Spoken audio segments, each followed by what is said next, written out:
dan 51 negara Islam di dunia, 51 negara Islam pada tahun 2012 meresmikan Al-Quran Al-Akbar ini. Itu tempat ini belum dibuka secara umum, tapi sudah mulai dikunjungi bertahap beberapa pengunjung yang datang ke sini, dan tempat ini memang masih tempat pribadi pada waktu itu karena kami bangun di rumah kami pribadi. Dan sejarah tentang Al-Quran Al-Akbar ini sendiri pada tahun 2000 ketika saya Sofwatillah Muhzaim ketika itu sedang memasang ornamen kaligrafi jendela pintu Masjid Agung Palembang. Pada saat itu saya tertidur. Jadi tahun 2000 saya mendapatkan kepercayaan dari wali kota Palembang, dari panitia pembangunan renovasi Masjid Agung Palembang untuk menghias kaligrafi dan membuat mimbar, podium, jendela, pintu dan lain sebagainya. Dan pada tahun 2000 akhir masuk 2001 di saat itulah penyelesaian ketika kami masang dan saya tertidur pada saat itu. Dan dalam tidur itu saya bermimpi. Nah dalam mimpi itulah semacam ada bisikan atau semacam ada gambaran lah bahwa kenapa tidak kau buat Al-Quran dari kayu seperti yang diukir jendela-jendela. Jadi dulu jendela Masjid Agung itu di ruang utamanya itu terbuat dari kaca patri.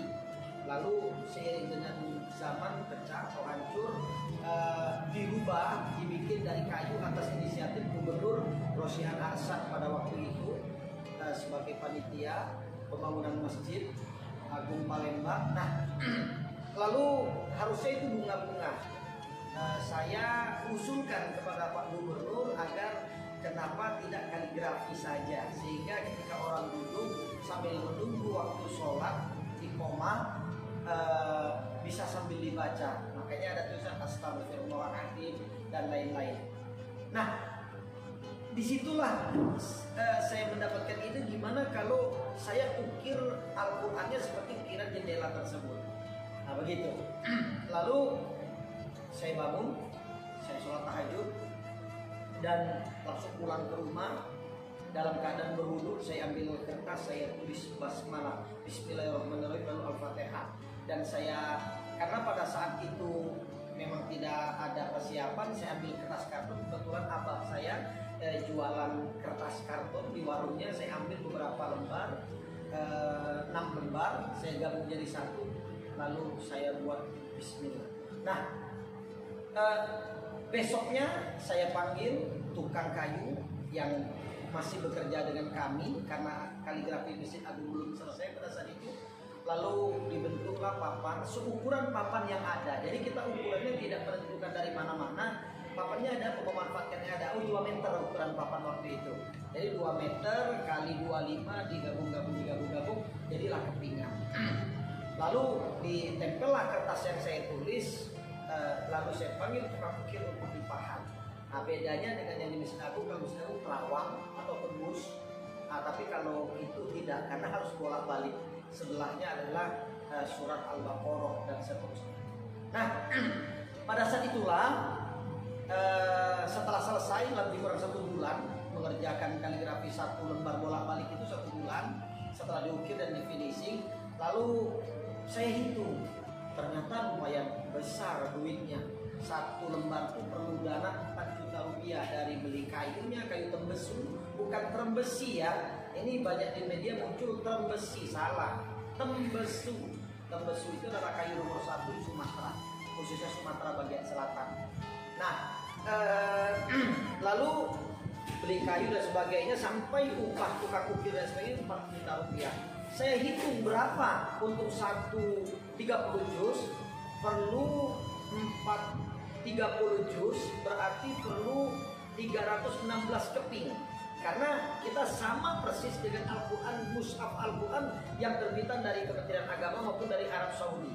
Kita ambil yang pojokan, yang sering orang bisa menghafal Al-Quran. Kalau orang tahfiz yang menghafal Al-Quran itu namanya pojokan.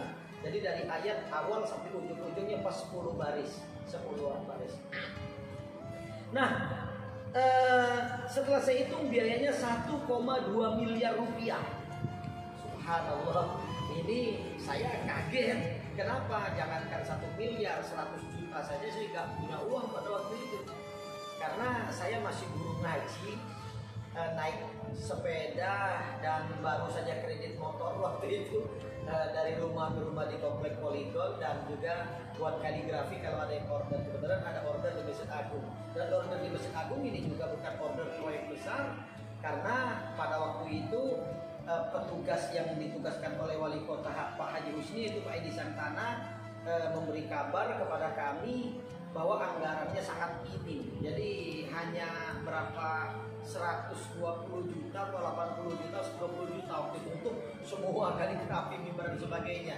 Dan kalau dihitung secara hitung-hitungan bisnis, ya rugi saya mengerjakan pada waktu itu. Tapi karena saya satu kehormatan dan satu kebanggaan, kebahagiaan bagi saya dapat kepercayaan menghiasi masjid yang bersejarah, maka saya kerjakan. Nah, inilah pahalanya, langsung Allah ganti, langsung Allah berikan dengan saya mendapat ide kepada untuk Masjid almarhum Profesor Dr.